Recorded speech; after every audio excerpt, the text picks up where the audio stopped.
Good morning, friends. Welcome to Surreal Sociology. Let's differentiate power and authority. Friends, power and authority are fundamental concepts in sociology that helps us understand how individuals and institutions exert control and influence over others within a social system.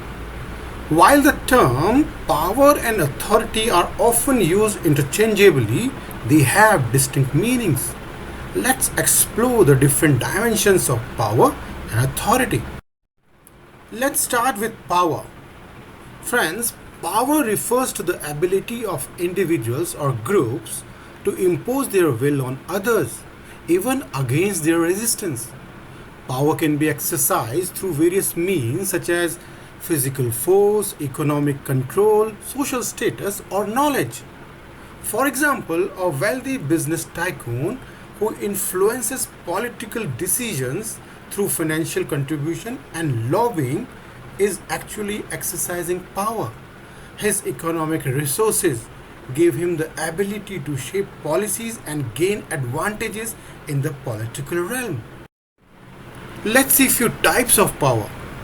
First is coercive power. This type of power relies on the use of force or threats to make others comply with one's wishes. For example, a dictator ruling through fear and intimidation uses coercive power to maintain control. Another type is economic power.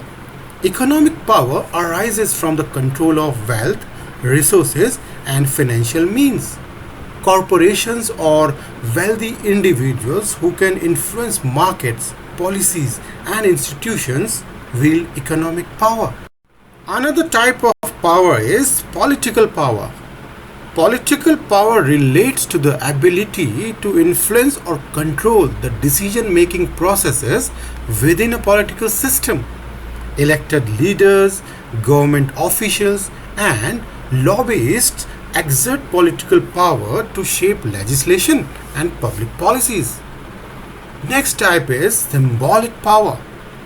Symbolic power operates through the control of meanings, symbols, and cultural norms.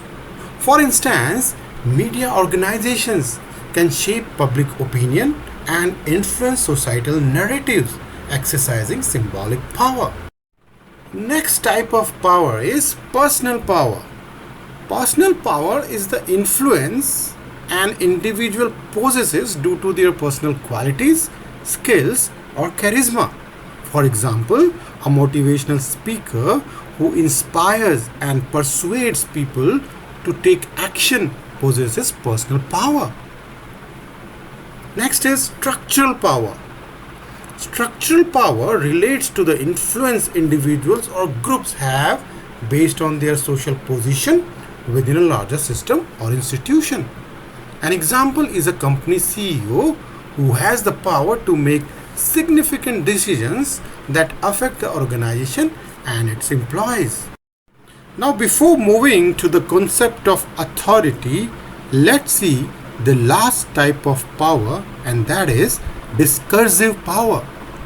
Discursive power refers to the ability to shape knowledge, beliefs, and ideas through language, narratives, and communication. Media organizations, for instance, hold discursive power by influencing public opinion through news coverage and framing of issues. Now, let's see what is authority. Friends, authority is a type of power that is recognized and accepted by individuals or groups as legitimate and rightful. It is the right to make decisions, give orders, and expect obedience within a particular social structure. For example, the authority of a teacher in a classroom setting is derived from his position within the educational institution. Students recognizes the teacher's authority to set rules, assign grades, and guide their learning process.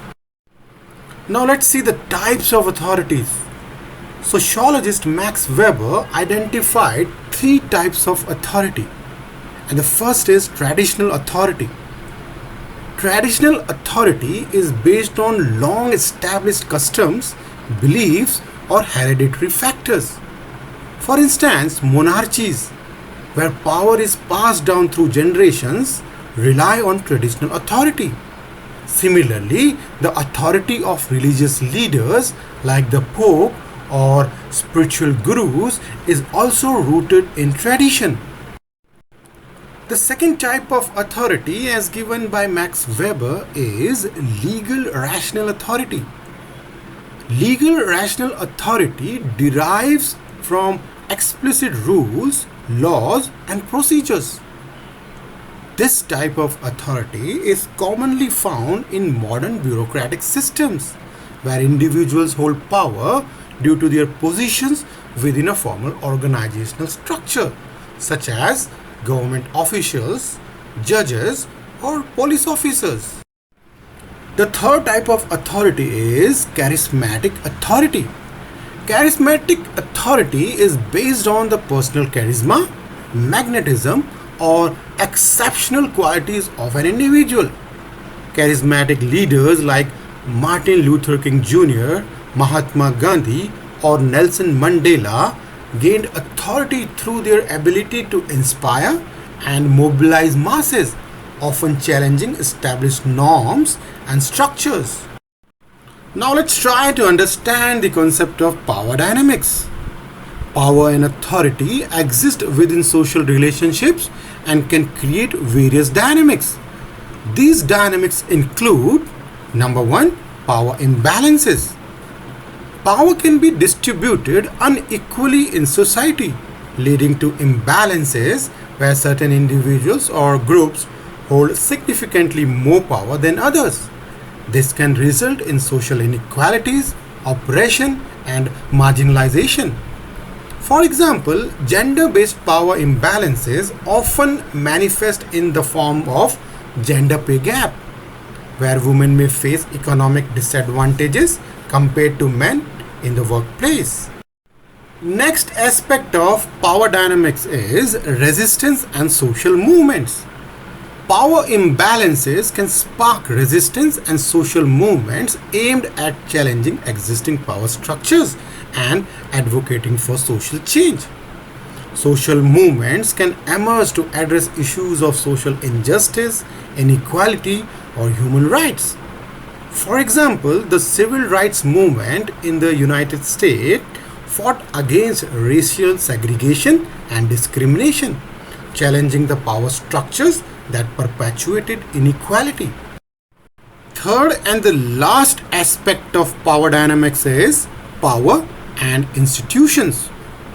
Power permeates various institutions like governments, corporations, educational institutions, and media organizations. Understanding power dynamics within these institutions helps us analyze how decisions are made, who get benefits, and how social inequalities are perpetuated or challenged. Finally, to conclude, understanding power and authority is crucial for analyzing social relationships, institutions, and systems. Sociologists examine how power is distributed, contested, and negotiated, and how authority is established, maintained, or challenged within different social contexts. It's important to note that power and authority are not always fixed or evenly distributed. They can be contested, negotiated, and transformed as societies evolve and social dynamics change.